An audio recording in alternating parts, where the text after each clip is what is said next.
Good morning and welcome to our meeting this morning, the Policy and Resources Committee today. As Amanda said, we have got a lot of empty chairs, but that's because we've set it up for the meeting later on. So it's not that everybody's boycotting us or anything like that. So nothing sinister, just getting ready for later. I've got apologies recorded for Councillors May, Thomas and Walker, and I'm not sure about Councillor Eddy, whether he's coming or not. Yeah, we're also missing, Councillor Eddy. So Councillor Sani has just arrived, so that's good. Right, okay. Who's doing the emergency evacuation meters? Is that you, Simon? Yep, I can do that, Chair. Good afternoon, colleagues. Good morning, colleagues and members. We're not expecting a fire alarm test at all today, so if it does actuate, if you can follow the exit signs, so our exits to the right of the corridor and to the left of the corridor, and if your exit isn't blocked, straight down the central staircase and out to the rear of the building where we'll call a roll call. Thank you. Thank you.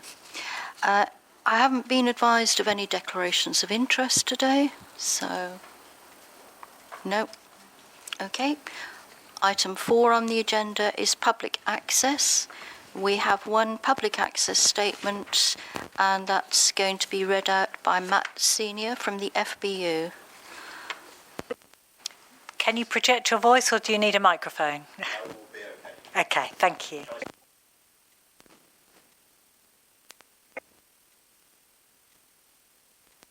No, well, we do have the statement itself, which will be put on our website so people can read a copy, and you're reading from it anyway. So,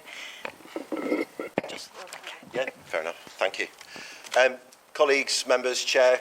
Good morning. I'm here as a representative of Avon Fire Brigades Union Committee.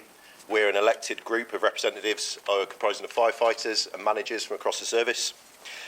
We wish to bring to your attention the background to the funding crisis in Avon Fire and Rescue Service, as well as the consequences that will be felt if any of the responses involve cuts to frontline personnel or provision. Between 2016 and 2022, central government funding to the service was cut by £2.6 million per year. We consider the current shortfall a direct consequence of these cash terms cuts to funding. Inflation has affected public services as well as private enterprise. The effects on our organisation have been significant, and we recognise the considerable work that is taking place to mitigate them. However, as an emergency service, we have no meaningful ways to increase revenue, therefore we must rely on a proportionate funding response. We are angered by repeated references to the delayed 2022 and 2023 pay awards in relation to this shortfall. As we've shown, there are far more significant contributors.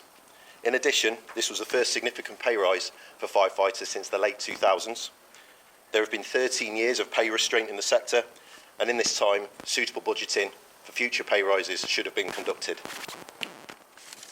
The pay settlement was presented to the National Joint Committee as a no-strings offer, and we are unaware of any other fire and rescue service attempting to apportion blame for their funding problems in this way. When fewer firefighters are riding appliances, firefighters in control rooms will have to mobilise additional vehicles on blue lights. Each mobilisation costs money, adds another large vehicle to traffic, places road users at risk. When an appliance is called away from its station to assist or to stand by at another station, it is not providing cover where it is supposed to be. If a call comes in close to that now empty station, help is not close by. Stretching resources in this way will increase response times overall, and this is a public safety concern. Fighting building fires in breathing apparatus requires specific safe systems of work. The minimum system designated as safe is known as Stage 1 entry control. This requires a minimum of 2 firefighters entering a building as a team. They are checked and monitored by a third firefighter dedicated as an entry control operative. They maintain direct communication with the firefighting team on a specific radio channel, and in Avon, this firefighter is usually the 5th rider on appliances known as ladders.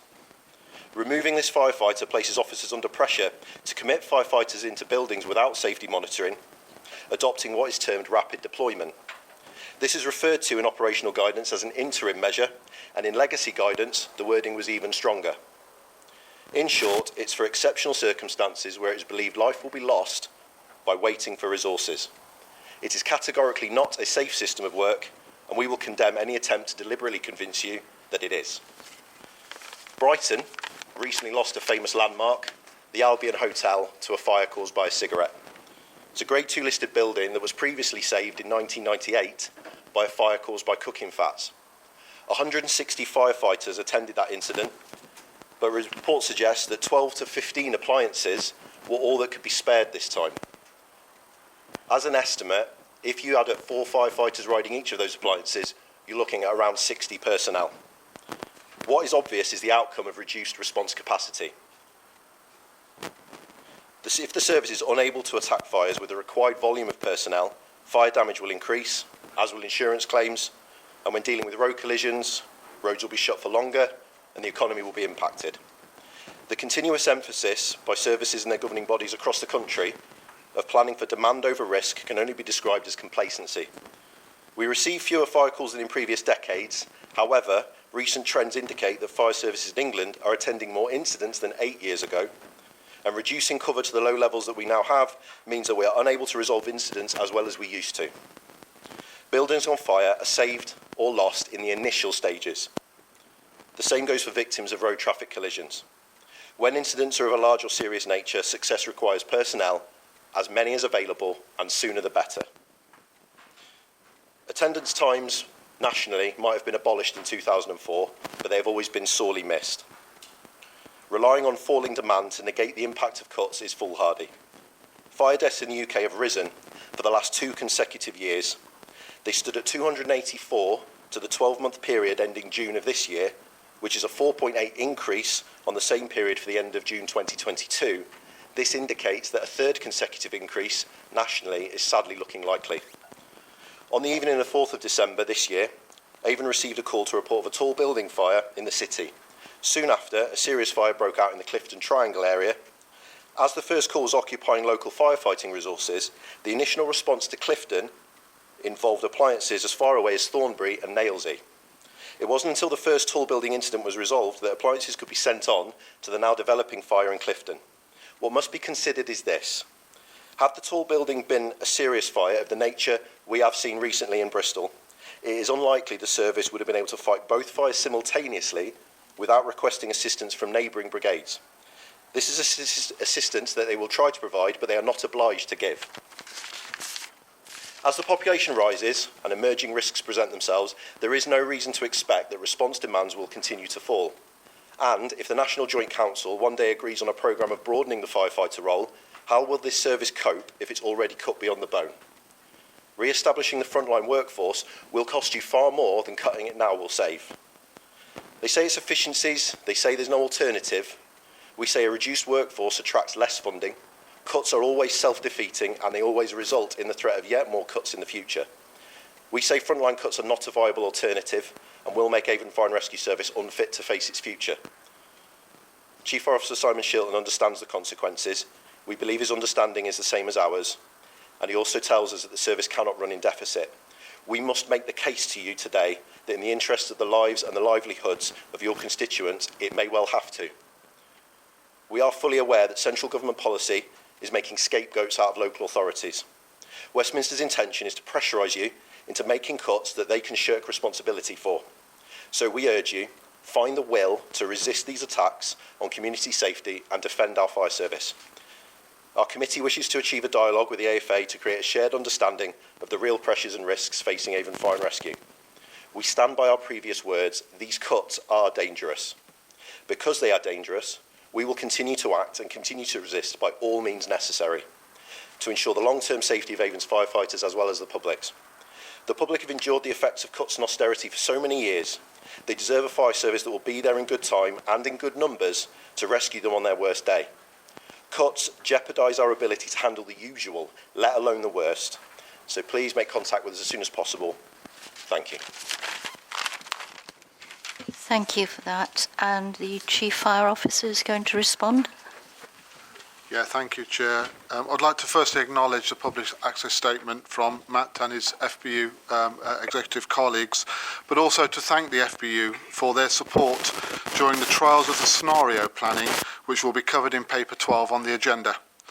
Following on from the budget statement on local authority spending, the medium-term financial plan now shows a deficit of over £3 million over the next 3 years, which is greater than originally anticipated, which again is covered in paper 12 on the agenda today.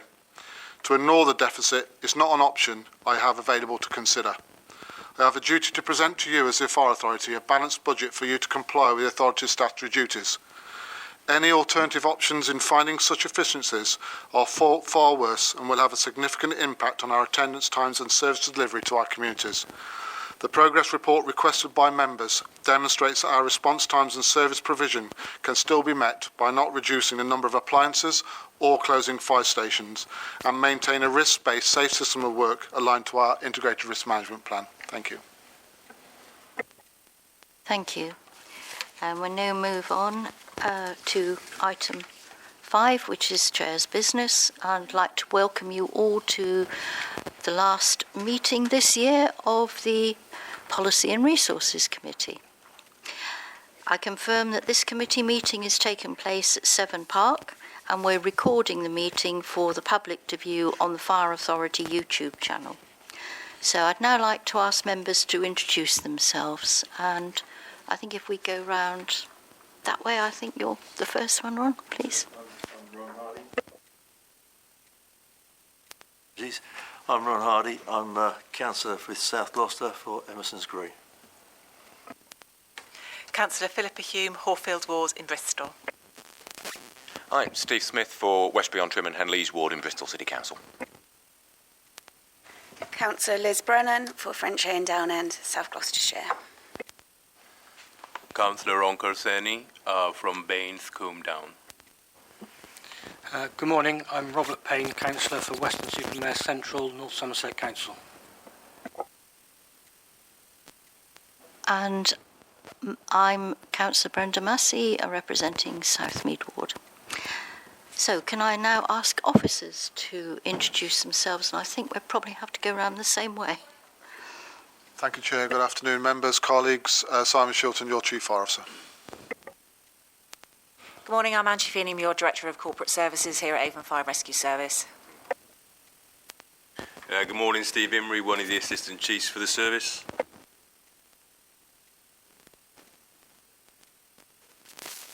Caroline Taylor, Head of Corporate Assurance, Continuous Improvement and Planning. Good morning, Scott Ward, Corporate Assurance and Business Planning Manager. Good morning, my name's Lee Alford, Station Manager, Risk Management. Good morning, my name is Andy Prothero, I'm Station Manager in Efficiency and Savings. Good morning, I'm Zoe Baker-Powell, I'm the Programme Management Office Manager within the Transformation team. Tanya Nathan, Head of Procurement. Hello, Louisa Roger. I'm a Senior Business Partner for Marketing and Major Projects. Good morning, Catherine Withers, Group Manager Control. Good morning, Claire Bentley, Head of Finance. Good morning, Robin Glaze, Pensions Advisor. Good morning, Emma Bowen, Democratic Services. Good morning, I'm Verity Lee, Statutory Finance Officer. Good morning, colleagues and members. Richard Welch, Assistant Chief Fire Officer. Good morning, I'm Amanda Brown, I'm the Clerk to Avon Fire Authority.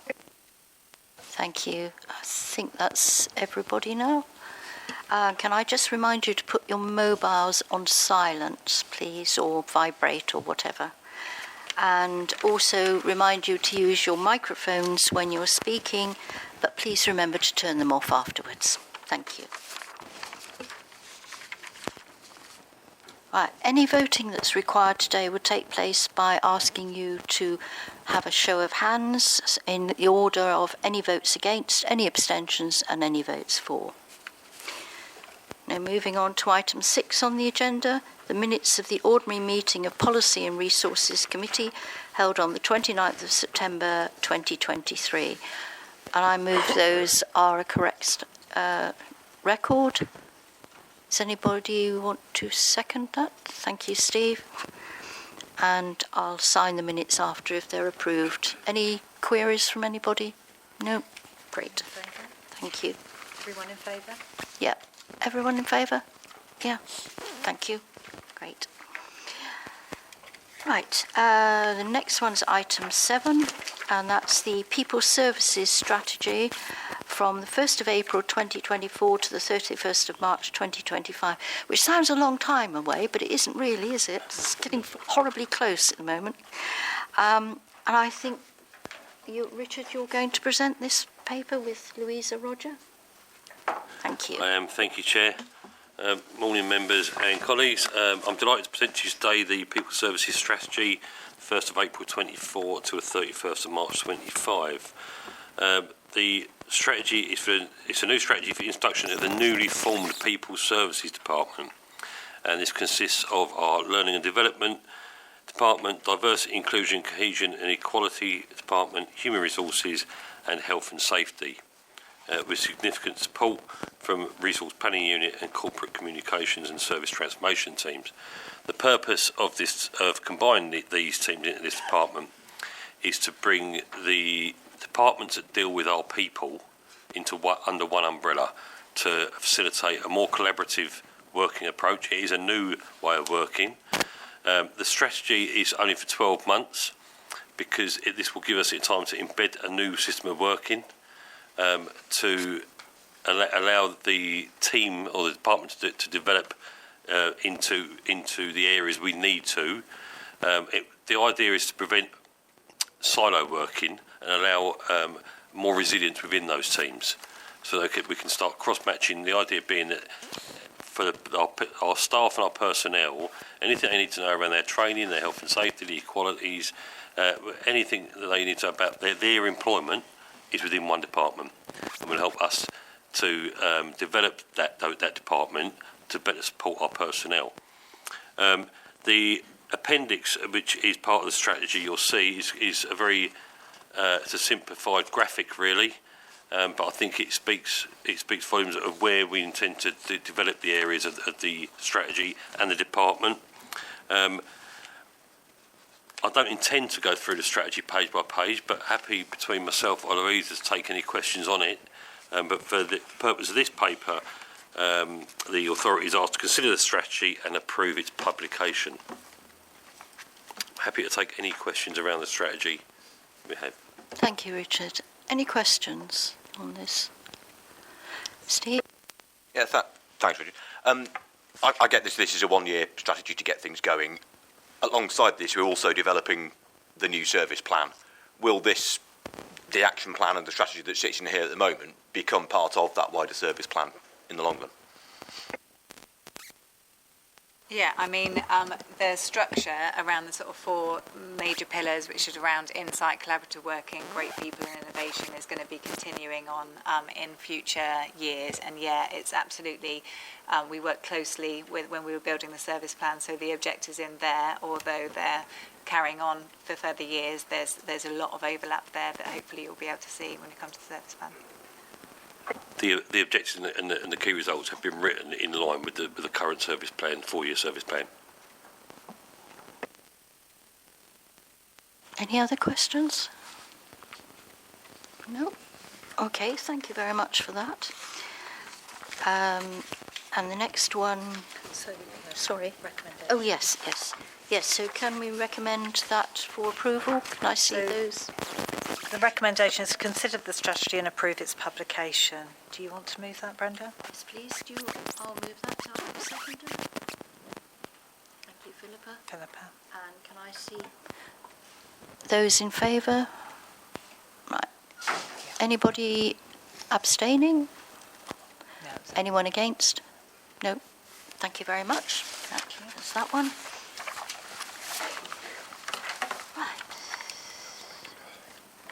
Services, we don't choose that one, aren't we? Because we're missing that one. Yeah. Right. Item 8 on the agenda is the update on pensions, the implementation of immediate detriment regulations, and I believe, Robin, you're going to present that with Jane. Thank you.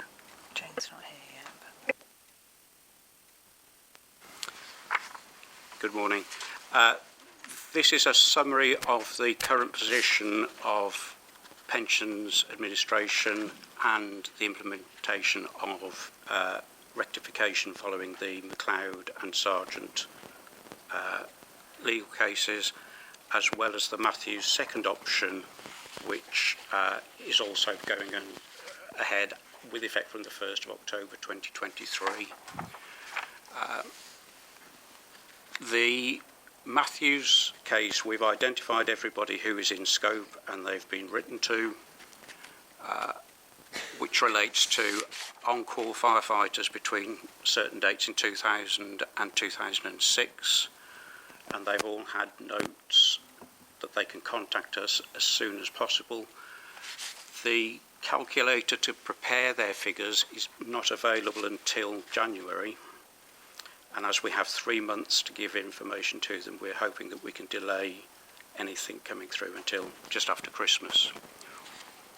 With regards to the MacLeod cases, all firefighters must be given 2 sets of figures, one on the rectification basis and one on the current basis. And this has caused considerable problems with the administrator relating to delays in figures being issued. Extremely frustrating, as we were advised in August that the software system was practically up and running, and we're now talking of Q1 2024. This involves manual calculations of every individual undoing their pension contributions for 7 years and reapplying them, which has taken considerable time. There was a delay in people receiving their pensions in November. We have issued all figures for everybody in December, and there is only one outstanding, which is with the member.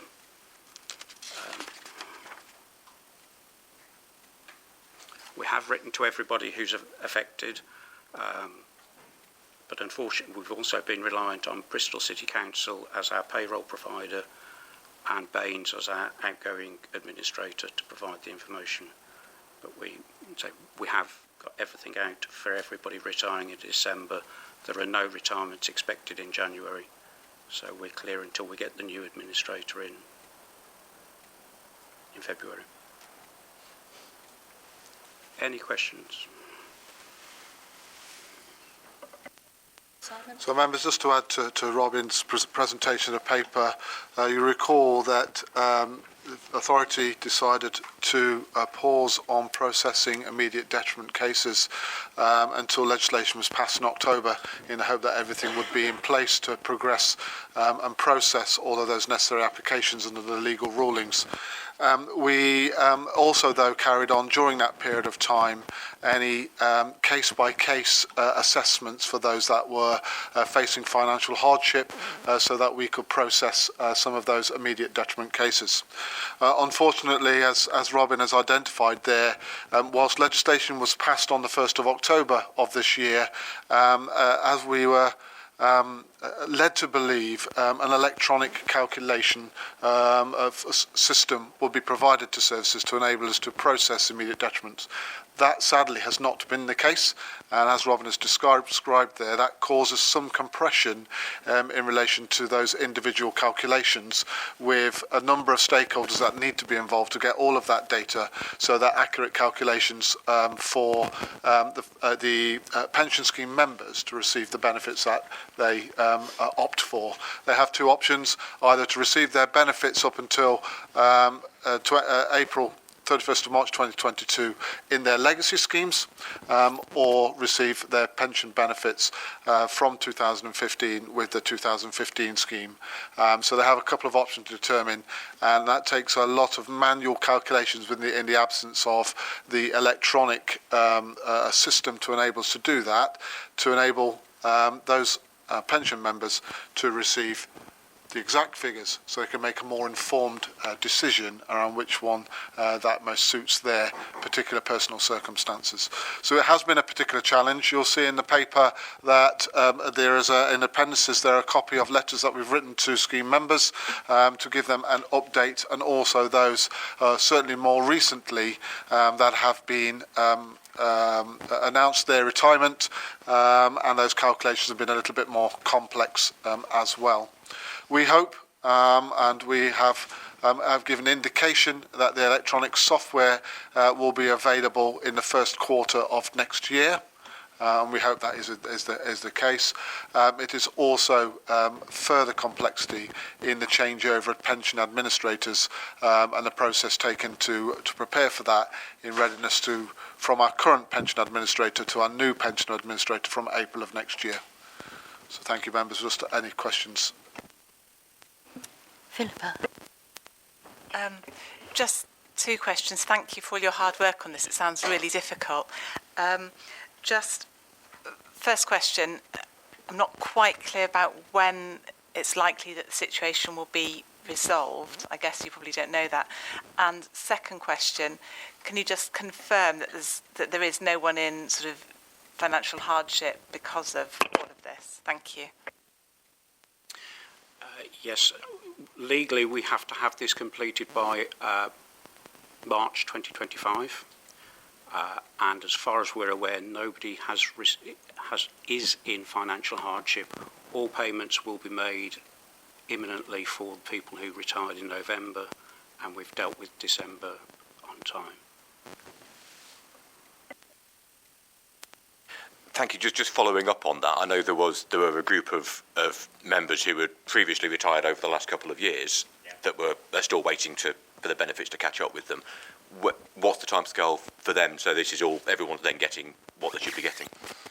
We're dealing with them in priority order. So the first cases we're dealing with are ill health retirements and members who have died, and then we're working backwards through the most recent ones being looked at first, with the older ones later.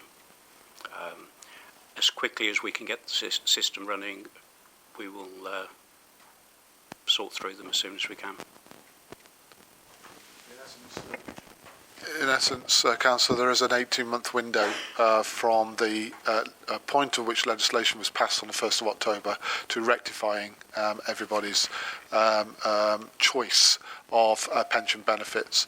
No member is without a pension or receive a pension. But of course it's their choice of which pension benefits they want to access based on the different schemes and their personal circumstances. But as Rodman described there, we can't do all at once, so we've had to try to put a plan together to deal with those that are most affected, to those that are, more current, that perhaps have not been left without a pension, without their opted pension benefits for a considerable period of time. Can I just check, as I understand at the moment, this is being done manually, which is why it's taking time to do them one by one. Once this software becomes available, does that then speed the process up so we can get through everybody as quickly as possible? Yes, it does. We've prompted Bristol City Council to make sure they don't archive any records, because we need salary information and contributions for the last 7 years. And once it's up and running, I've seen a demonstration from the new administrator of how they're dealing with it, and I'm confident that they will deal with it far quicker than we would have done with Baines. Thank you. It has been a long, drawn-out process, and I think everybody will be very relieved when it's up and running properly. So our recommendations are asking you to note the current position with immediate detriment and remedy. Note the letter sent to all retirees, which is in Appendix 1, and consider the potential tax implications and costs associated with HM Treasury revaluation rates for active members of the FPS 2015. Item B, about the letters shown at Appendix 1, and the one for the tax implications is Appendix 2. So, is everybody in favour of that? Yeah. It's just for noting, really, not for anything else. And it has been a really long, drawn-out process, so I'm sure we'll all be pleased when it finishes. Okay. Moving on to item 9 on the agenda, that's the service plan and the draft objectives for consultation. And I think we have Head of Corporate Assurance, Scott Ward. We have Scott Ward and Lee Alford. Yes, if you're here. Thank you, Chair, and good afternoon, members. Just to clarify, I'm the Corporate Assurance and Planning Manager, and I'll be presenting this paper with the Risk Management Station Manager. If I could ask members to please turn to page 37 of your pack. This report updates the committee on progress towards developing Avon Fire Authority's service plan for 2024 to 28, and it's coming today here for approval of our draft service plan objectives. Our service plan sets out the Fire Authority's strategic aims and priorities and aims to set a realistic and achievable vision for the service to enable us to execute our core service activities excellently while delivering continuous improvement. Public consultation on our draft service plan objectives is planned to commence in January and will run for a period of 6 weeks. And the final draft of the service plan will be presented to the Fire Authority for its review and approval at the meeting on the 20th of March 2024, accompanied by the consultation report. Next year, the service is moving to a 4-year non-rolling plan, and this plan will ensure financial stability and affordability through alignment with our medium-term financial plan. As captured in paragraph 3.4, at the time of writing this report, the service had only been briefed on the findings of the draft Round 3 HMIC FRS report, which have been considered and incorporated into these draft objectives. The nature and scope of these findings has not changed in the final report, which was released by HMIC FRS on the 22nd of November 2023. So Section 5 of this report outlines the proposal of significant pieces of work across key areas in the form of our draft objectives for 24 to 28. These objectives are underpinned by actions which can be viewed in Appendix 1, available on page 43 of your pack, which have been developed with service leads. Delivery of these objectives will also be supported by annual team plans, which break down objectives into SMART actions, and this will ensure that actions are achievable as well as effectively planned and monitored. So I'll now hand over to Lee, our Station Manager for Risk Management, who will provide an overview of our key priorities in relation to prevention, protection, response and resilience. Thank you, Scott. Good afternoon, everybody. I'm going to talk you through briefly the 4 headers that Scott's talked around prevention, protection, response and resilience, and the feedback, how we've amended these objectives since the previous Policy and Resources Committee. We've worked incredibly hard between Corporate Assurance, CRMP and departmental leads to ensure that the community own this plan and the language around how we've set the objectives is much more accessible. I won't go through them in their entirety. I'll just cover a brief of each independent heading. So under prevention, as we continue to do, we educate our communities with a focus on those being at highest risk. One of our primary objectives is about matching our resources to risk, and it discusses that. These are overarching objectives. A lot of the content sits underneath these and goes into much more detail. We'll work collaboratively across our service, engaging with communities, focusing on those most vulnerable. Continue to support local services to improve health and well-being. Increasing home fire safety activity and maximising our resources available for those visits and prioritising those most vulnerable. We'll embed and improve the training and effectiveness of safeguarding across our service area, both externally and internally. Within our protection objectives, we'll continue to protect our communities and businesses using analysis to identify high-risk premises. So again, most of our strategic objectives will be evidence-based. Continue to develop effective systems to gather and record up-to-date risk information to support our firefighters and protect the public and property during emergencies. We'll engage with businesses, reducing the impact of false alarms, which will increase our ability to focus on our more productive tasks. We'll continue to meet our legislative duties, engaging with those businesses and ensuring that we have effective quality insurance processes to prevent and reduce the effects of fire. With regard to response, we'll continue to deploy our emergency resources effectively and make improvements to our control capabilities to ensure that we meet our response standards. Be well prepared to respond quickly and safely to emergencies, keeping equipment, expertise and our skills up to date, whilst ensuring that we respond to changes in our community, including the large-scale building developments, to ensure we can deliver the best possible service to our communities. On to resilience. We'll continue to ensure we have plans and resources in place to provide the services you need, regardless of the challenges that we face as a service. We'll create and maintain comprehensive systems for managing operational and community risk, so we can quickly assess our risk and share that risk information across our frontline services.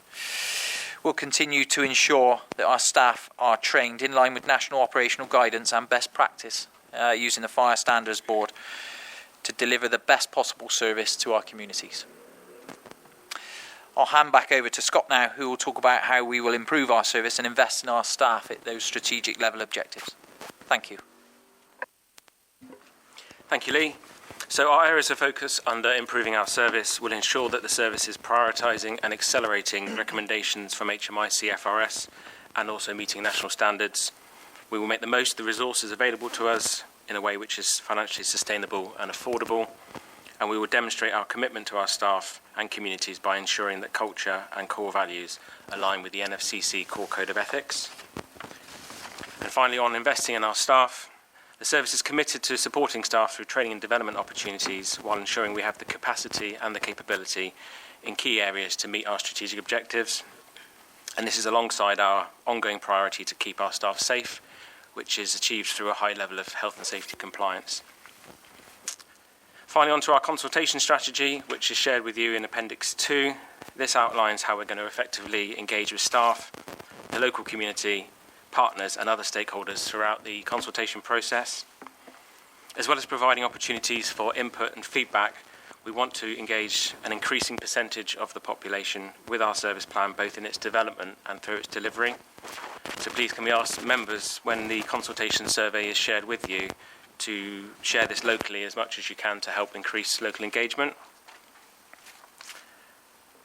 So that's the report in its entirety. Do you have any questions in terms of our draft objectives? If not, I will pass back to the Chair for recommendations. Thank you. Steve? Yeah, thank you very much for that.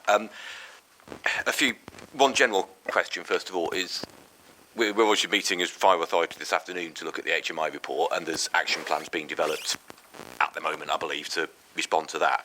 At some point, is that HMI action plan going to come together and become part of, because a lot of the objectives and actions in here are connected with things that are mentioned in the HMI report. So what, ideally, do we end up with one action plan with everything in it?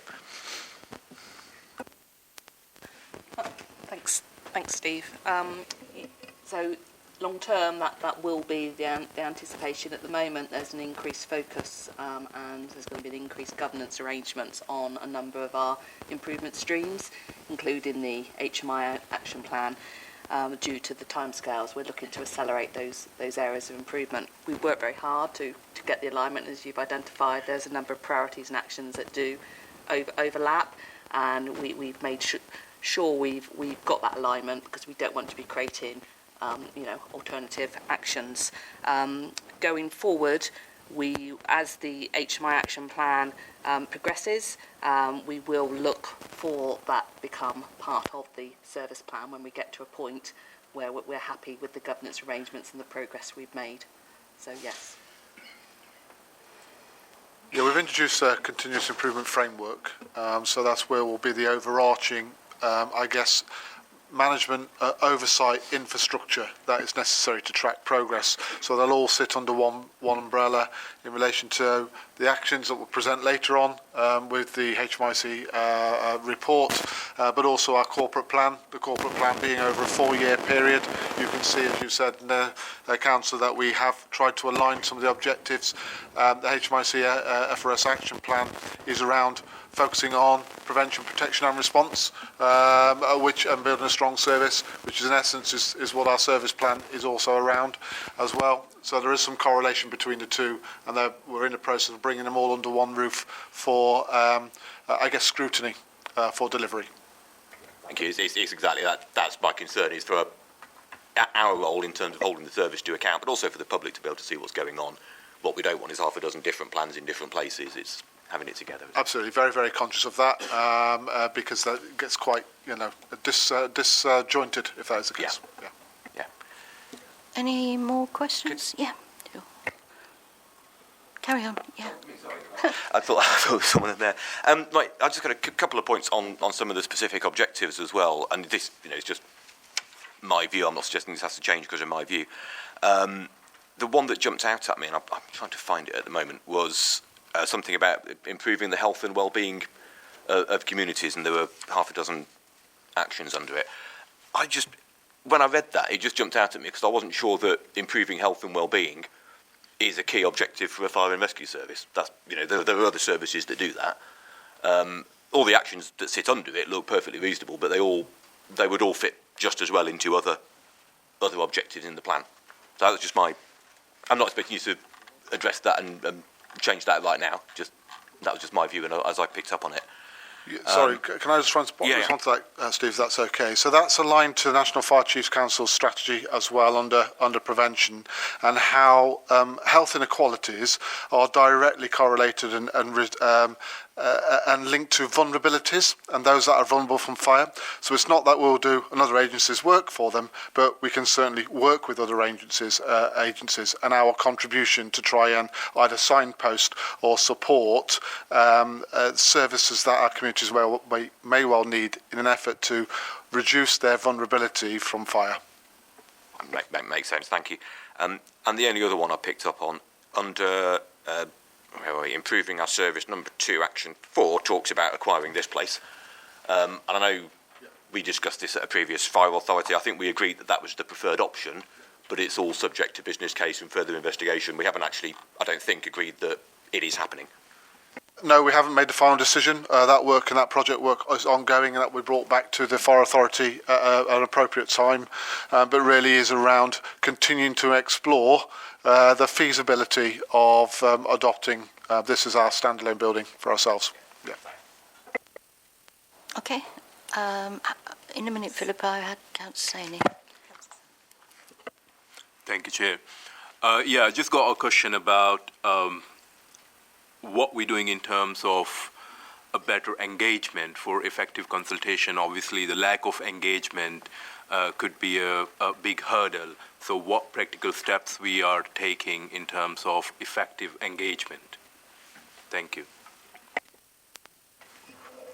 So, I'm happy to. Yeah, no, of course, yeah. Yeah, absolutely. So we're trying to improve the way that we communicate and share our vision and objectives with our local communities. So this service plan has considerably changed the language to make it more accessible to the public, as Lee mentioned. And we're also trying to look at the format and the ways that we communicate as well to make the content more digestible and shorter to engage with, so that we've got more participation in surveys and more opportunities for that feedback. But we always want to be doing more as well. So as well as this 6-week period of consultation, we also look to engage throughout the service planning period, so that we're liaising with staff through the development of the plan, and also with partners and communities throughout every engagement that we have with them. There's always an opportunity to get that additional feedback from them. So. Yeah, so just to add to that, a couple of things really. Obviously, with the engagement strategy that is attached to the paper, and how we consult with our communities around our proposals. We currently have a rebuild of our internet site, so that it becomes more interactive and more accessible for communities of different backgrounds. And we employed earlier on this year, a diversity, inclusion, cohesion and equality engagement officer, whose role is to work with the prevention teams, certainly to engage with communities across our local authority areas around their experience, their service provision, their needs, and how we can shape our service to make sure that we are delivering the best possible service to all areas of our community. Hopefully that helps. Philippa? Thanks. Thank you very much. And you can see there's a lot of work gone into this. Thank you. I'm just asking a question about the financial implications of all this. I know it says in the preamble that there are none, but because it's dealt with separately. But I'm just looking at response objective 2, action 3, review our existing crewing models across whole time and on-call stations. I'm just wondering if there are any comments on that, particularly with respect to what Matt, sorry, I don't know his surname, of the FBU committee was talking about, and reducing the, removing the 5th firefighter from crews. Yes, that is linked. Sorry, Councillor, that is linked to the efficiency paper that has been brought to you in the update around the different crewing arrangements and how we can be innovative in how we still maintain the same level of service provision with number of appliances and stations, about how we can crew those slightly differently, as we've just heard earlier on, and what will be presented in paper 12. It's aligning some of the objectives to work that we know that needs to be done as well. Yeah, so I guess it's the sort of, it's linking those, as Steve was saying, it's kind of linking the different papers together, really, as sort of one coherent whole to include all. So again, part of in a paper this afternoon that I'm presenting in a full authority this afternoon, hopefully there'll be a little bit more clarity around all of those different work streams, how they fall under one umbrella of organisation, continual improvement and architecture, and how we provide the right level of scrutiny and oversight, rather than that oversight being in different locations.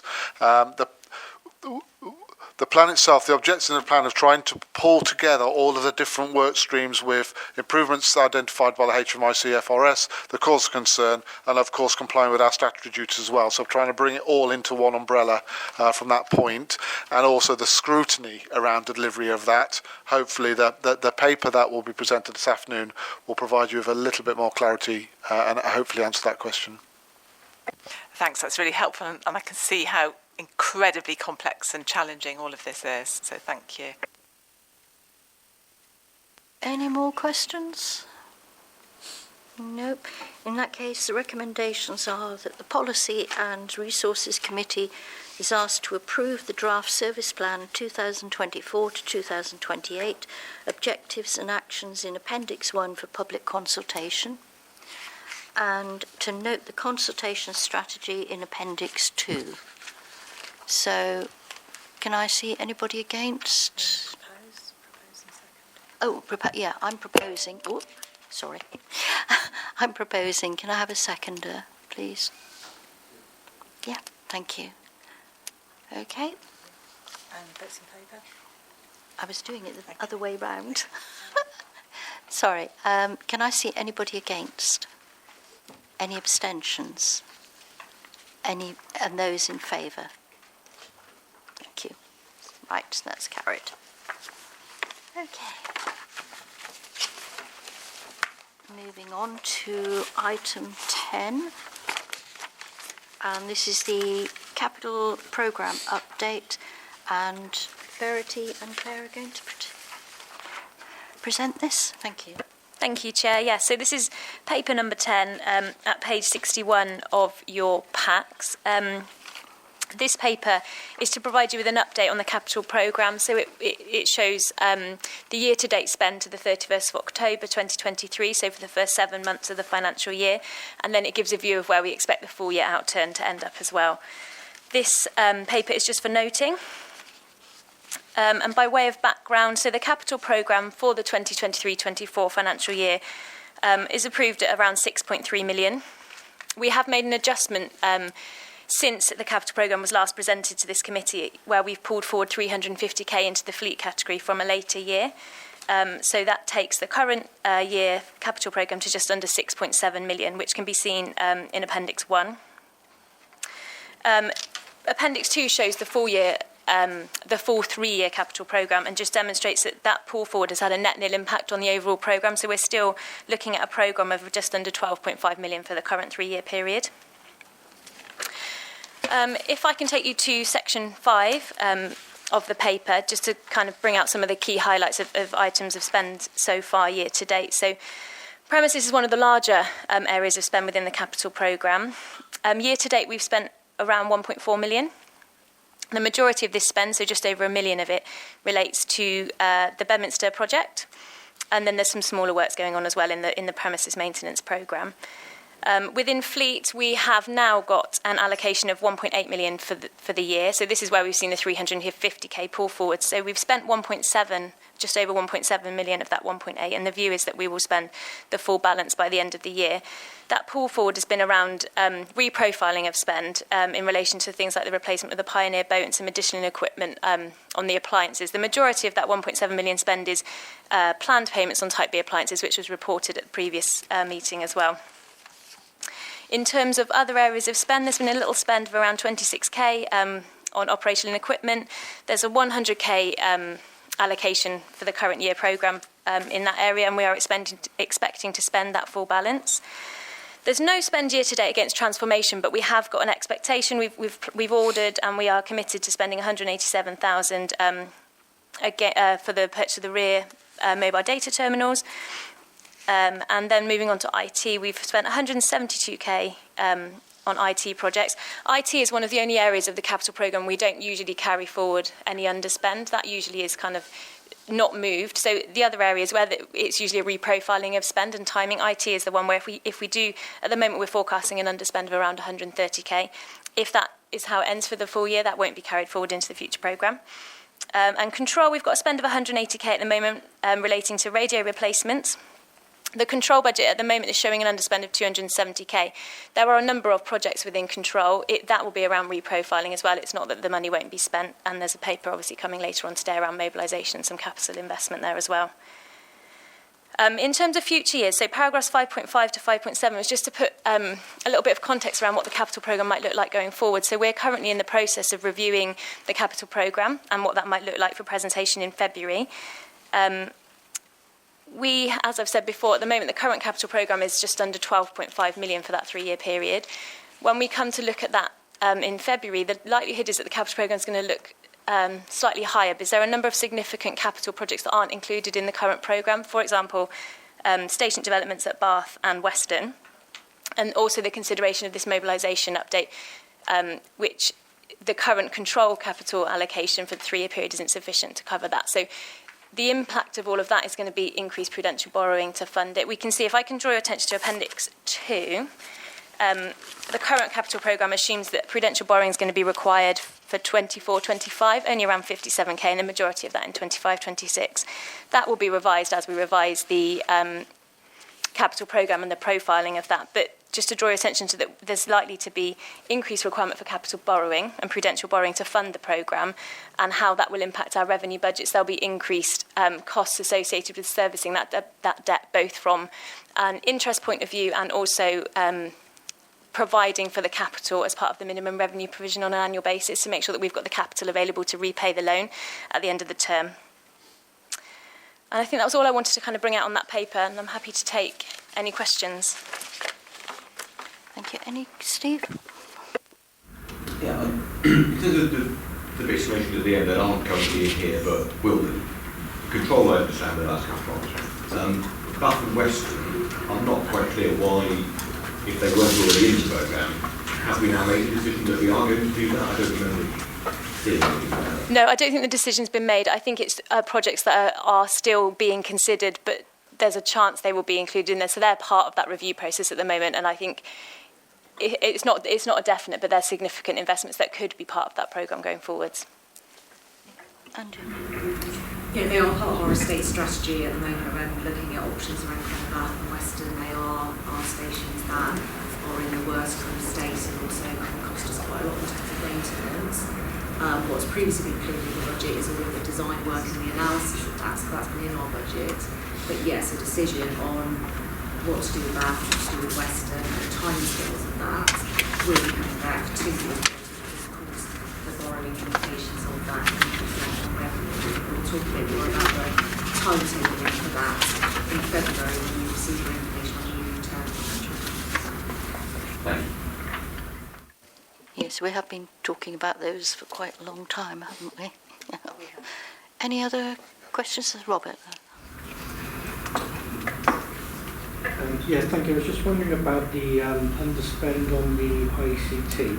it looks like the forecast expenditure for the year is going to be a little bit over half of what was budgeted.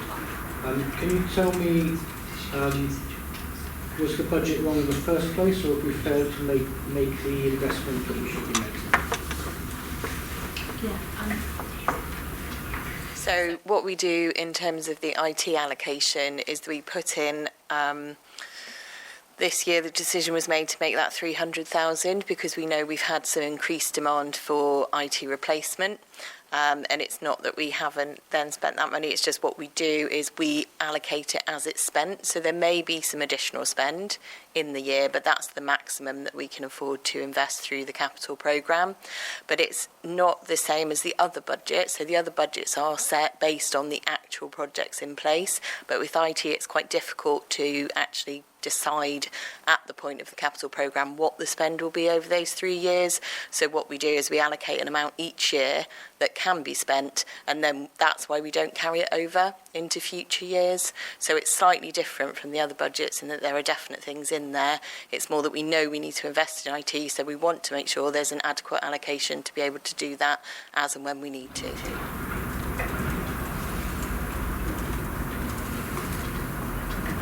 Just to add to that again, in terms of kind of the look forward, then clearly we need to do more and invest further in our IT. So again, when we're doing kind of what's your question again about sort of finance, we do look at our service plan and our HMI plan and integrate that with our budget planning, both in terms of revenue and capital, and those are the papers that come to you in February.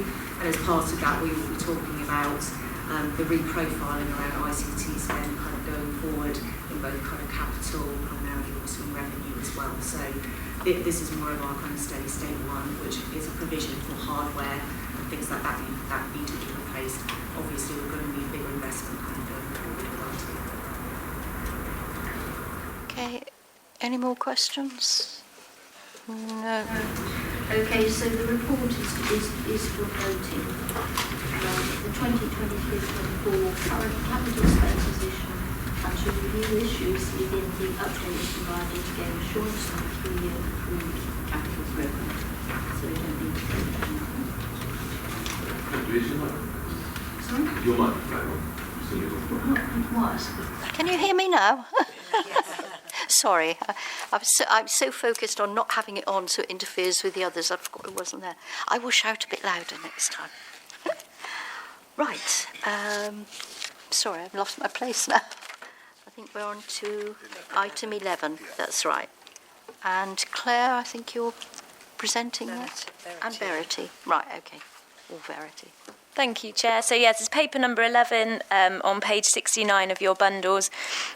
This is the Revenue Budget Monitoring Report as at the 31st of October 2023. So this gives you an updated view of what the full-year outturn is expected to be against the revenue budget, taking into account the actuals that have been spent for the first 7 months of the year. Paragraph 4.1 highlights that we've, at the moment, are predicting an underspend of £132,000, comparing to the break-even budget position that was approved in February earlier this year.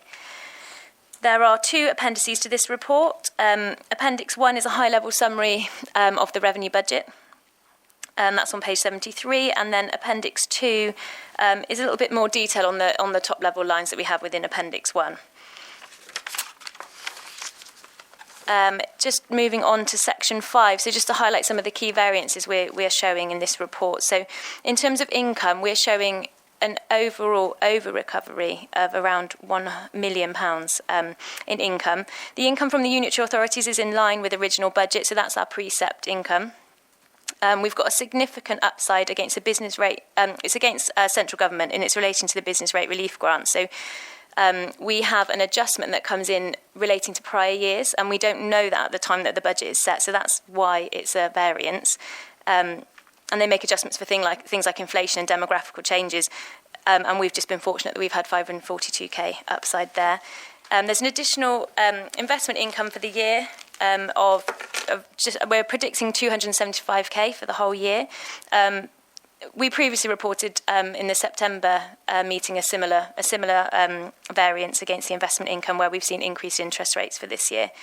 And other income, we're showing around £182,000 of over recovery, which is where kind of our one-off income receipts come in, and a large majority of that is relating to some reconciling items for some SWAST income.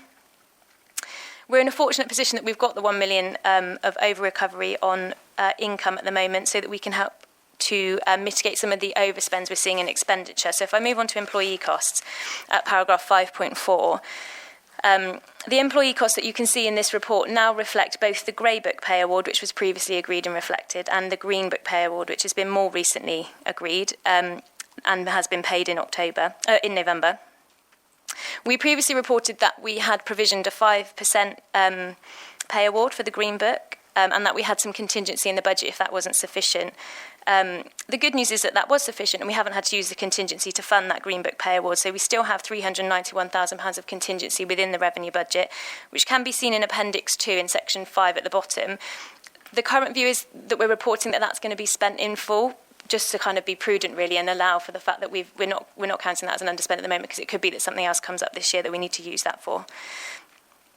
Another variance within employee costs is in the on-call firefighter pay cost. There's 353k there as a result of lower call-outs than expected when the budget was pulled together. That is lower call-outs over the first 7 months of the year. With the future budget hasn't been adjusted to reduce that number. Within corporate staff, we can't see there's not a significant variance on the cost, but there is a movement within the budget that is worth mentioning. So we have incurred costs on some procurement staff costs and some Porous team staff costs, which were initially expected to be funded by an investment fund that was put aside. That investment fund can be seen in Section 5 at the bottom of Appendix 2. What we've done is just moved that budget allocation up to match where the corporate staff costs are coming in, so that we haven't got variances across both lines. And then there's also a 100k transfer relating to some protection staff costs. So we receive a protection grant funding, and the people have been put in those positions now, I think as of October, in the business fire safety team. So as a result, we're transferring that grant funding from reserves into the revenue budget to match the costs that are being incurred. So that's those two adjustments there. There's quite a significant movement on the pension costs for the year. So £541,000 of overspend is seen within the pension line there. £161,000 of that relates to ill health retirement costs, but the large majority of it, the 368k, is relating to a deficit that we've had to contribute to the local government pension scheme. So in 2022, there was an actuarial valuation of the scheme, and it showed that there was an increased deficit on the scheme. So as a result, we've got a recovery profile over 3 years to kind of help to boost that the funds within that pension scheme. So we paid £368,000 this year. There's a similar amount for next year and the year after. That pension valuation didn't come in before the budget was set, so that's why it's a variance there. Paragraph 5.9 just talks about the variances we can see in supplies and services. So there's 162k overall overspend there. The majority, there's a significant overspend of around 260k in one line, and you can see that's offset slightly by some underspends elsewhere. But the significant costs there around increased legal costs and costs associated with the HMIC Spotlight report and the action plan associated with that. So things like the DBS checks for all staff that have been done recently and the introduction of a new confidential reporting line are costs that have been incurred within that area. Both the Spotlight and legal costs have their own earmarked reserves that were put aside for events like this. We're just in a fortunate position at the moment that because we've got over recovery on income, we haven't delved into those reserves at this point. We're able to kind of mitigate that overspend by using the current funding. In the paragraph 5.10, we just talk about there how we're planning to contribute 500k towards capital reserves based on the numbers that we can see at the moment. So that is just to help really fund the capital programme, as was mentioned in previous paper. So if we're in a fortunate position where we've got money to do that, it will help for future years. And then finally, just in a similar way to the future kind of plans for the capital programme, just to mention that we're in a really fortunate position this year that we're looking at an underspend at the moment, which means that we can use that to help us slightly for the challenges that we're facing in the future, but it's just going to be a one-off. So we'll be able to put something aside within a reserve to help us on a one-off basis with the challenges that we're expecting to face in the next year and in the coming years. At the moment, the funding settlements are uncertain, although we know likely for the next year, the ones after that are still uncertain. So there's still going to be a number of challenges, but we're in a fortunate position for now to be reporting an underspend and can be sensible with how we put that aside to help us for next year. And I think that's all I was going to say. So it's just if there's any questions. Thank you. Any questions on that? No? Oh, there you go. So the recommendation is that you note the forecast spending position against the 2023-24 revenue budget. Okay, thank you. On to the next one. Right, item 12. And this is the progress report. That's right, isn't it? Yeah, got me worried for a minute then. Yes, and Simon, I think you're... Yes, I'll do an introduction, Chair. Thank you. So, members, this paper is brought to you following the full Fire Authority meeting in October, where members approved a number of recommendations in relation to options available to deal with a funding deficit for the years 2024 and beyond for the term of the medium-term financial plan. An additional recommendation within that meeting was to ask that an update is provided to today's meeting in relation to the concerns raised about safe system of work and firefighter safety, where I committed to members that we would undertake a series of trials and feed back to you on the basis as a result of those trials with the proposals that were put forward in October that was approved by members. I'd just firstly like to thank the FBU once again for their involvement and engagement during the period of the trials, and I will hand over to Station Manager Anna Prothero, who will talk members through the process of the trials and the outcome of those. Thank you. Thank you, Simon. Thanks for that introduction. Good afternoon, everyone. I think you'll find this in section 12, maybe page 77 of your pack. Is everyone happy that they've found it? Okay. Fine. I'll go past that at the first summary, because I think Simon's introduced that quite well, the purpose of what this progress report was for. And looking at the recommendations, I'll read that one out, and the committee is asked to note the continued development towards the implementation of a crew model that reflects 4 personnel on all our whole-time stations. With the exception of Hicks Gate, which we'd be keeping at 5, and that's due to the sort of USAR capabilities that we have there and key performance indicators for national resilience.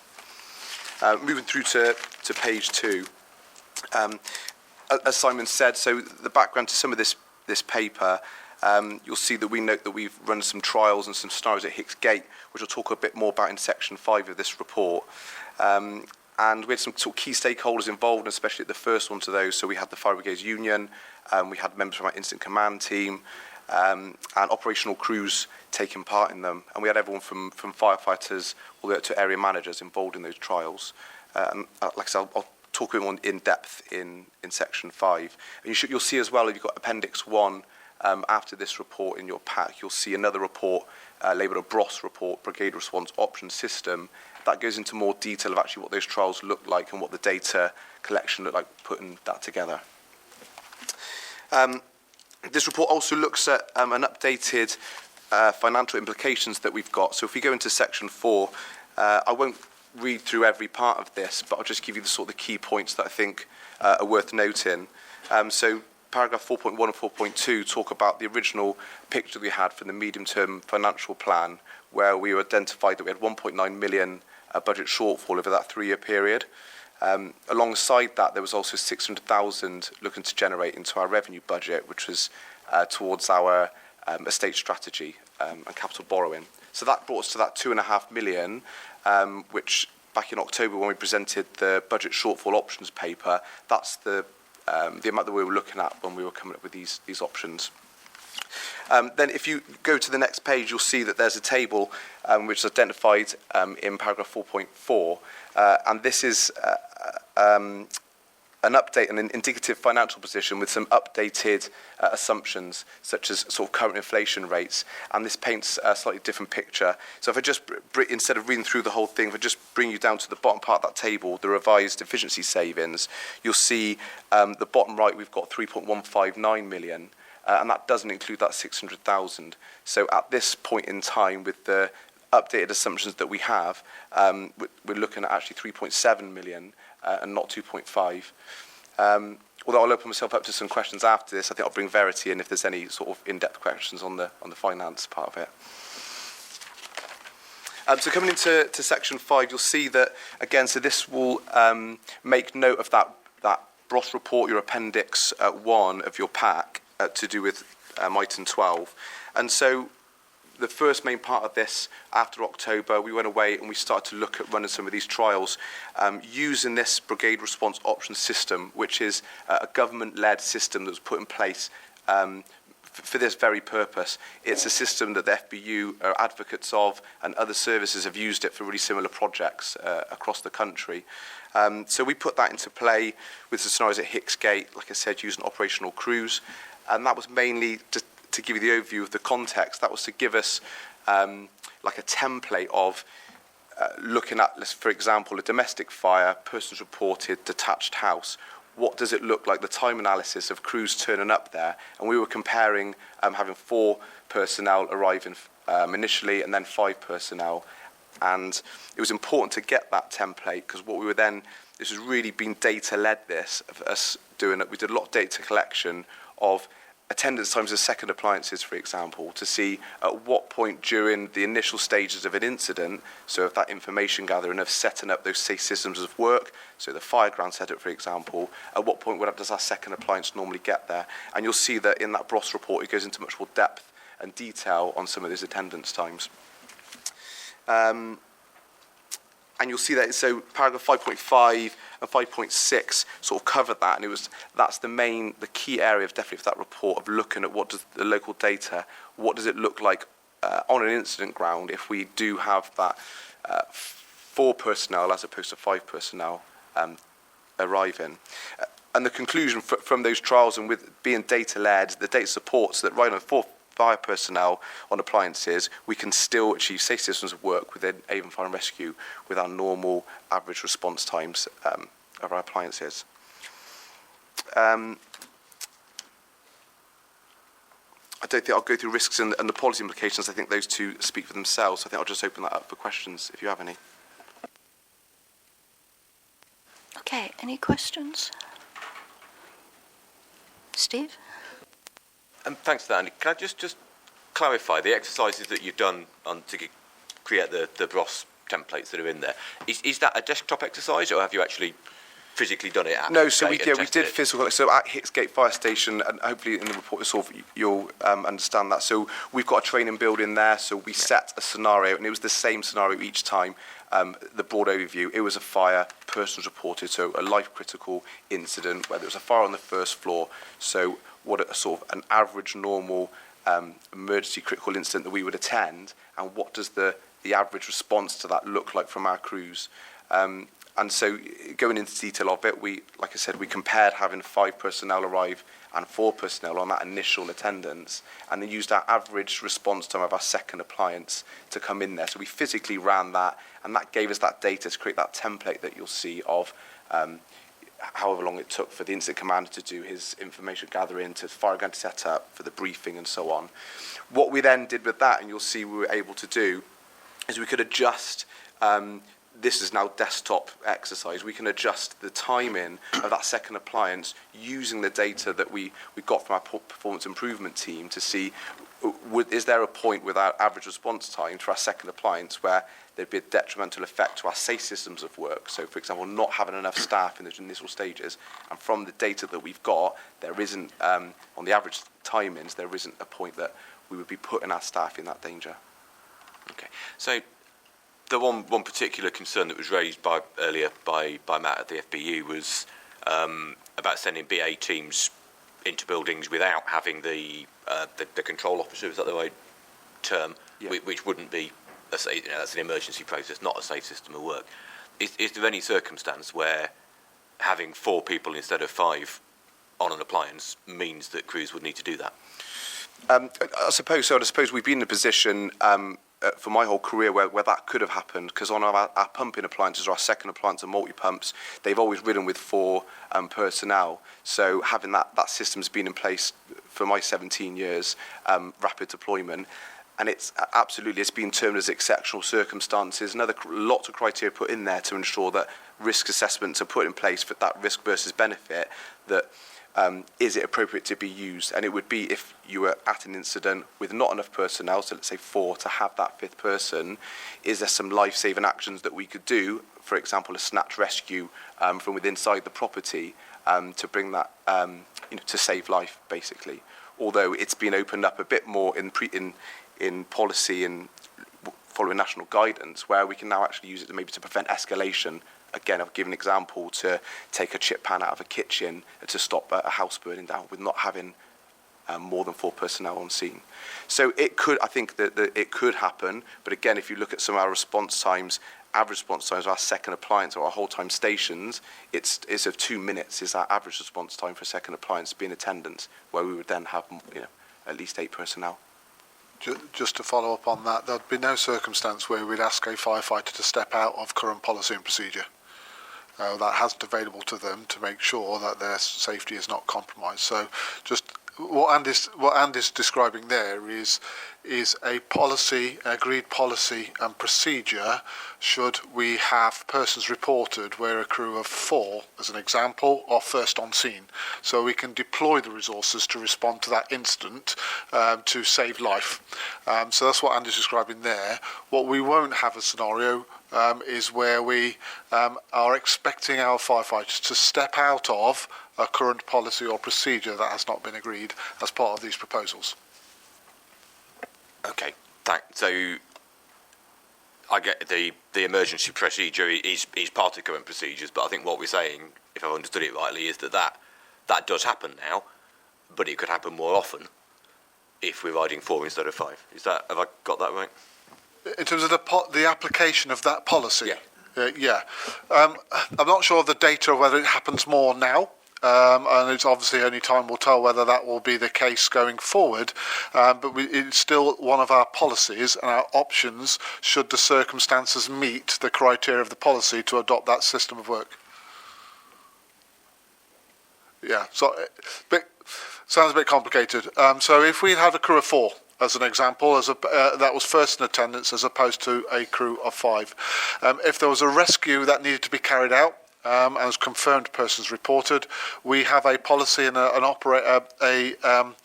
operational guidance and procedure for our firefighters to be able to adopt to undertake if there are 4 in attendance in the first initial moments of that incident, whilst they wait for further resources to attend that incident, for them to be able to deploy into that risk area, that building, that fire, to carry out a life-saving activity, such as persons reported making a rescue from a fire.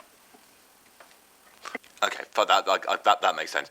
And so am I correct then, if a crew of 5 turned up and were first on scene, they would still do that, but they would have a control officer, the control board in place to do it in a more controlled way? Yeah, both procedures involve a control board and our procedures, so that we're not asking anyone to go beyond a point of control without any processes in place. So weird in breathing apparatus, as an example, with the control mechanisms that we have in place, such as a breathing apparatus board, where we track where our personnel are, how much oxygen they have in their cylinders, their time in which they need to exit the building, etc. So the duration that they have in relation to the oxygen available to them in their breathing apparatus set.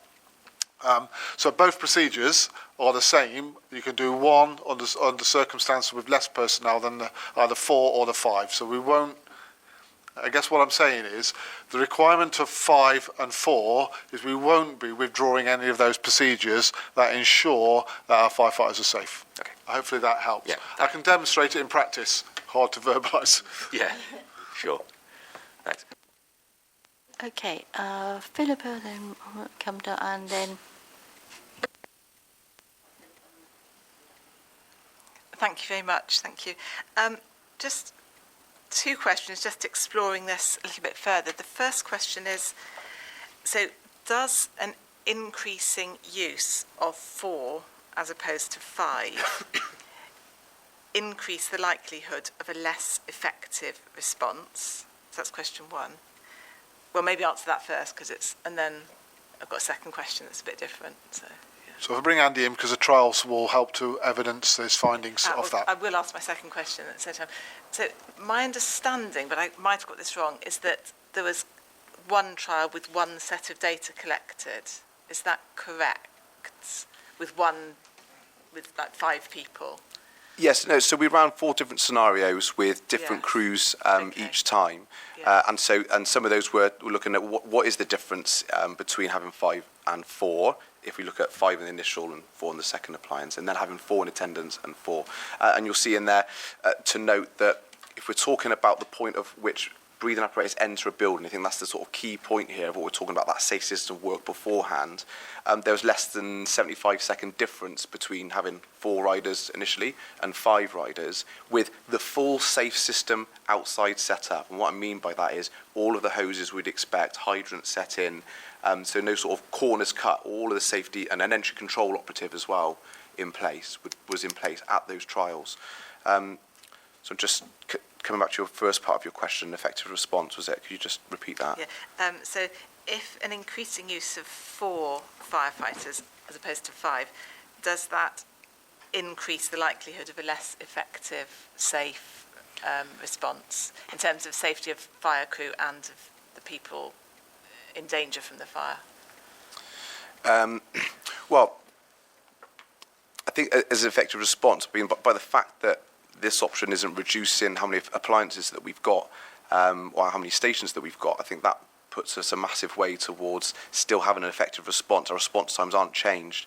And there's a real key point of this, building that scenario. And if we look at that timeline template of the second appliance attendance time being an average of 2 minutes across the service, the whole time stations, what we don't want is that to creep bigger, to become bigger by closing stations or losing appliances.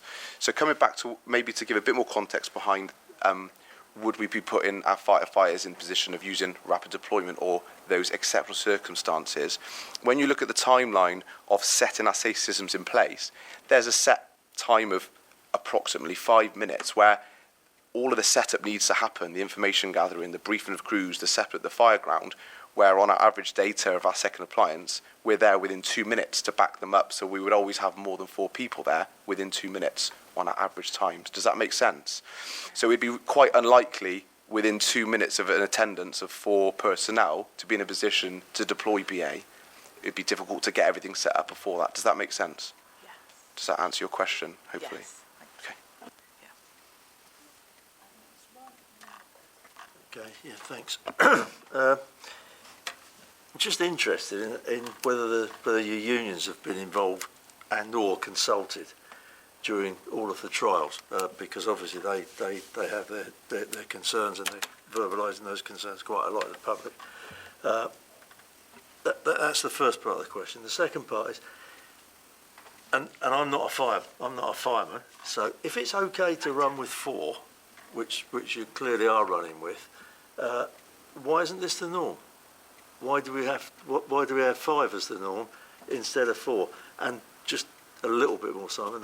The trials clearly carried out, I guess, in a perfect world. I worked in the aerospace industry, and most of our trials were carried out in a perfect world. Is the reality different in an emergency situation?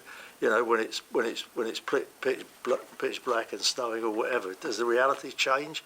And just kind of making sure that we don't put ourselves in danger here. So the first part of your question was the Fire Brigades Union involved in the trials? Yes, they were. They attended the trials and observed and provided feedback to Andy and the team that took part in those practical trials, and they're always invited to come and observe and take part in those. Second part of your question was around why are we not riding 4s now? Well, in essence we do. We have 5 and 4s, and often we have a standard crewing and a minimum crewing. Currently, our standard crewing is a 5 and a 4. So, from a day shift perspective, it's 76 firefighters on at any one time, and night shift, and then we have a minimum crewing of 4s. So, throughout all of COVID, because of the circumstance that was surrounded there as well. We worked with the Fire Brigades Union and came up with a current system of riding fours on every appliance, and we ride fours now on appliances for where there may be some crewing deficiencies, as an example. So that's reality. In terms of the other variances, of course, there are a number of data sets and evidence base from many other fire and rescue services who undertook similar trials. We've done our own for our own assurance.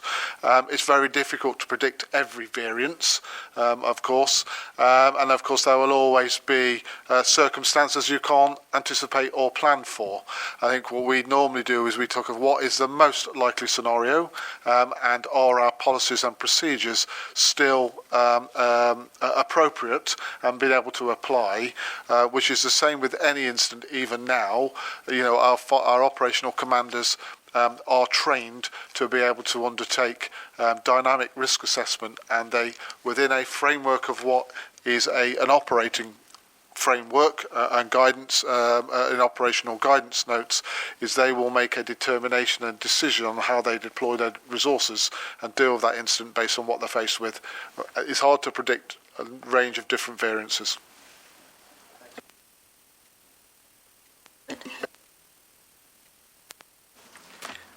Yeah, thank you. Since the Fire Authority meeting, I've taken the time to talk to firefighters in my local station and some retired firefighters as well about this.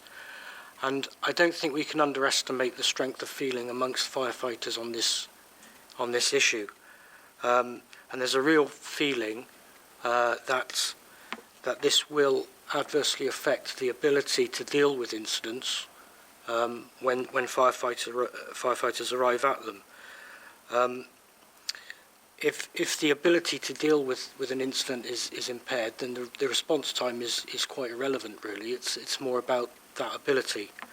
I would like to know, if it's possible to know, where you talk about the average response time or the average wait time for a second appliance, would that be the same across the whole of the Avon area? I ask that question because in my area, my local fire station is quite a distance from the next nearest full-time fire station, and I fear that it might be worse in an area like that than it would be in somewhere like in Bristol. A second question I've got is if we're currently supposed to be running on fives, but we're in reality running on fours because of staff shortages, crew shortages, but then we move to fours.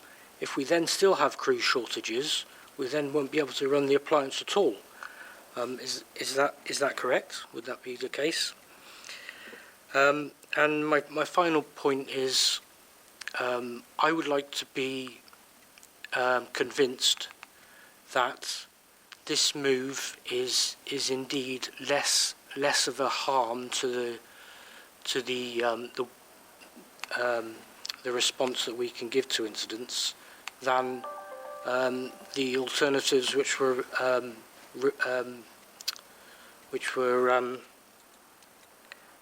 dismissed from the start, which was the closure of fire stations and the reduction in the number of appliances.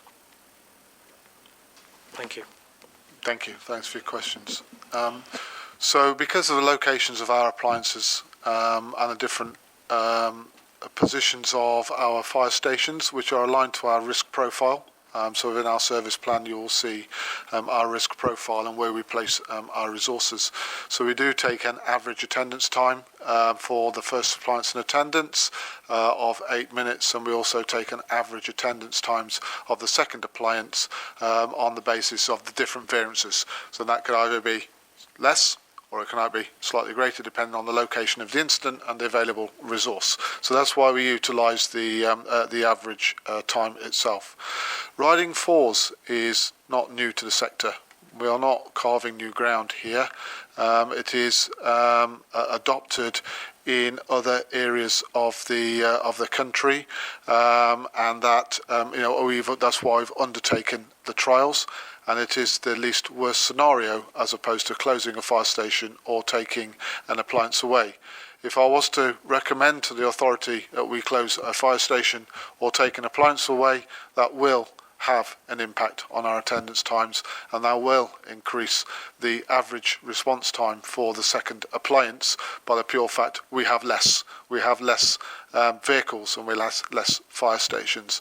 The reality is, as we know, members, that we're faced with now what we know is close to over a £3 million funding deficit over the next 3 years. It's not an ideal situation at all. It's not one that we would like to be in, but that's the reality of our funding picture, and as such, I'm proposing to members options which allow us to maintain our attendance standards and still provide a resource while not affecting the average attendance times or our current attendance times to our communities when they need it.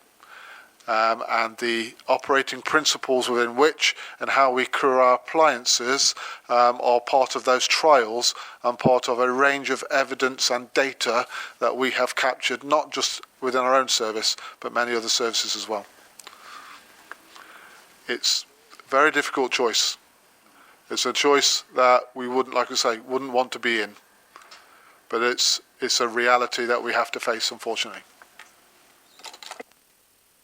If there's no more questions, I'm going to move on. Right, Steve? Just what I'm not expecting an immediate answer here. And it's not the key point of this paper, but I'm looking at the MTFP table. This might be a question for you, Verity.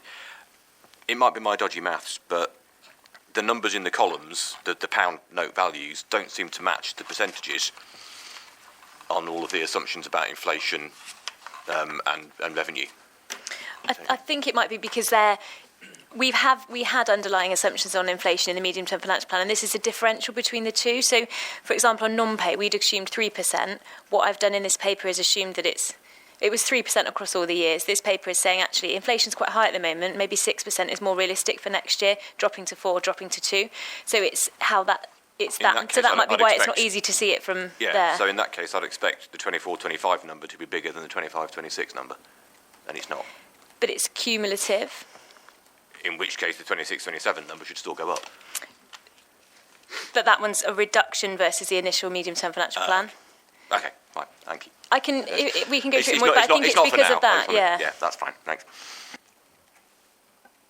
Okay. Well, this report doesn't need voting on, so we're just being asked to note the continued development towards the implementation of a crewing model that reflects 4 personnel on every pumping appliance at whole-time stations.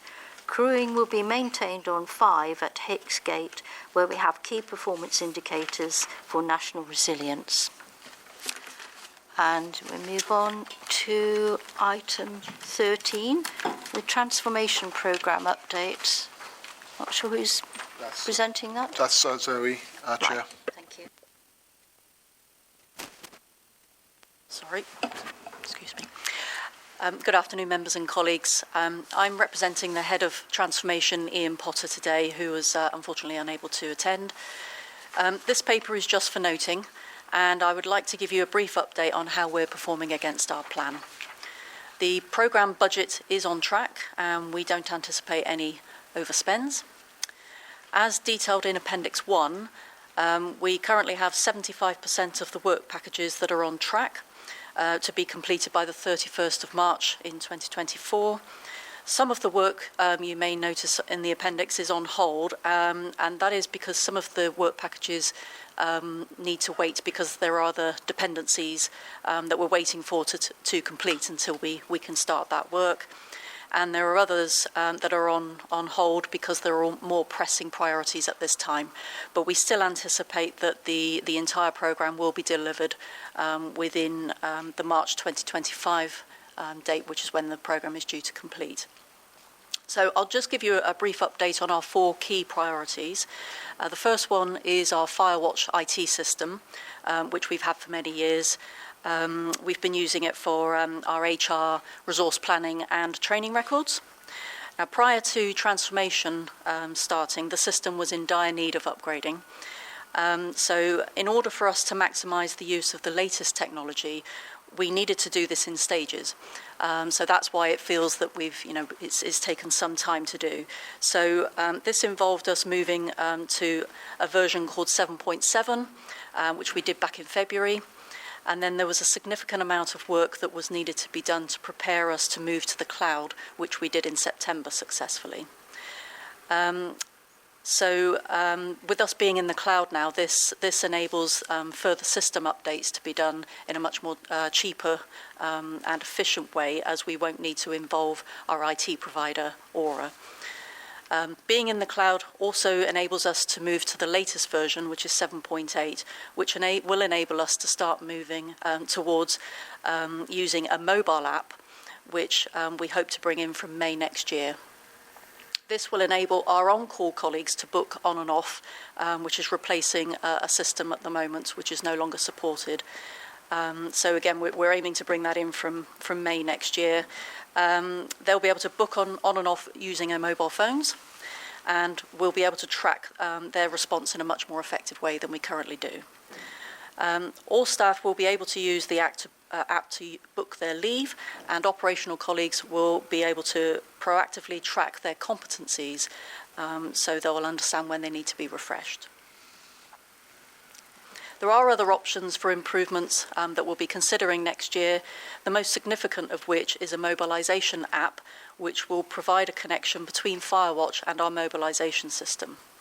This will enable our control operators to see where every appliance is on a live map and who is riding on each appliance and what their skill set is. So that's the Firewatch work. I'll move on to our policy reviews, which is an area which was a concern for the HMIC FRS.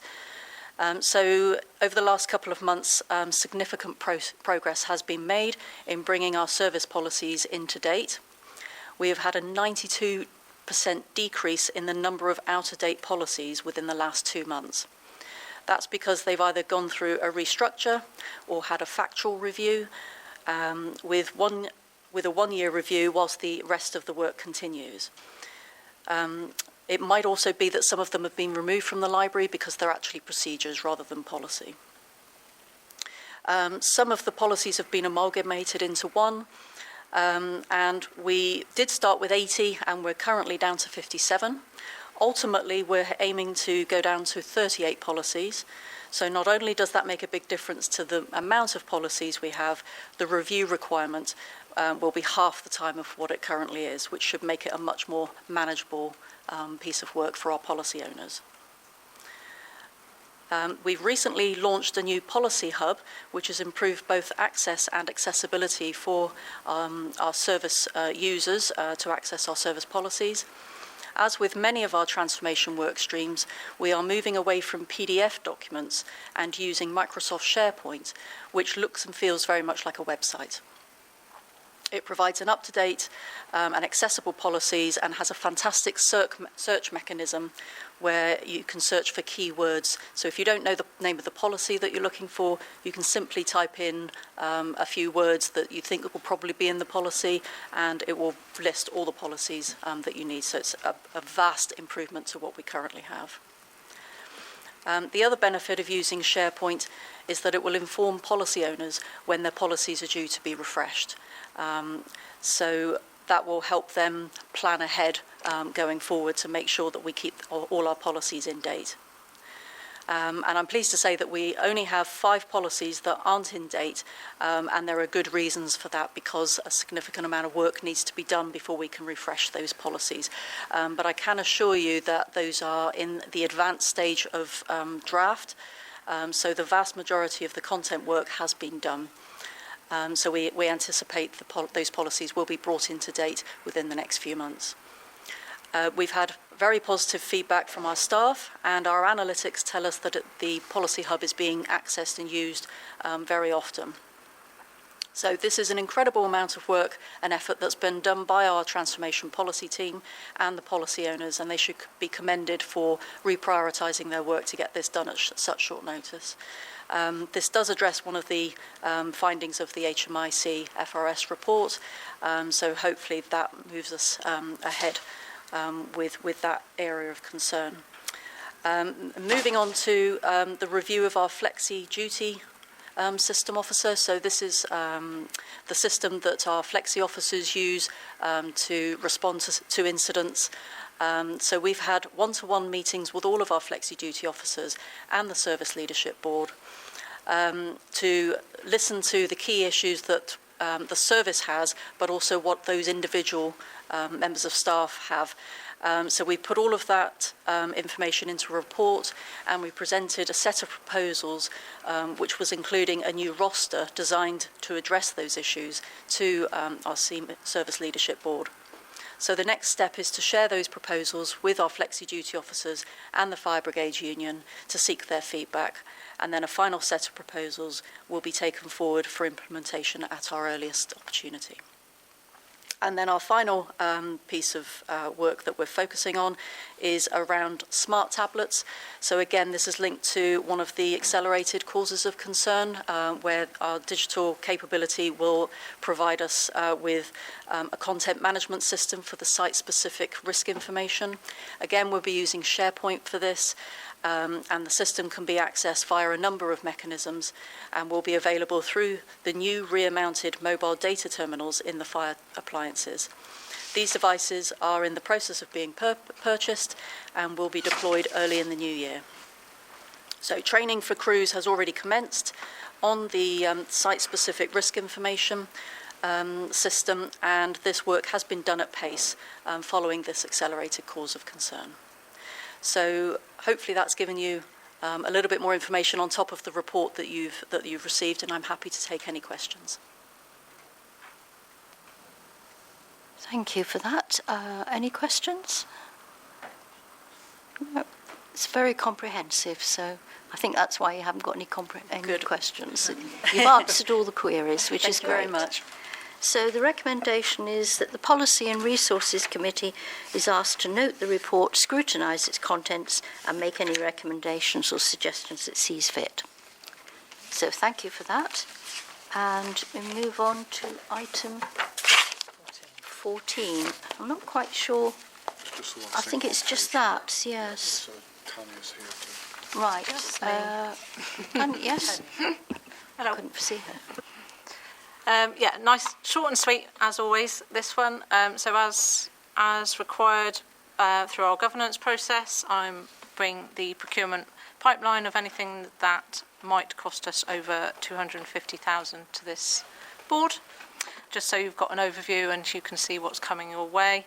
The ones highlighted in yellow are likely to become business cases that you will see at this board. So that's why I highlight them in yellow. The other items are below £1 million in value. So yeah, it doesn't change very much from one quarter to another because these things take time to do. But yeah, always, as ever, happy to take questions. But really, it's just for your information and for you to see, hopefully, in the status that things are starting to change and be in progress or completed, etc. So I'll leave it there. Thank you very much. Any questions? No, that's very comprehensive. Thank you for that. And item 15, the date of the next meeting is Thursday, the 18th of April 2024 at 10:30, and the venue will be the main conference room in headquarters. Item 16, the exclusion of the press and the public. To resolve that the public will be excluded from the meeting during the following items of business on the grounds that they contain exempt information pursuant to Schedule 12A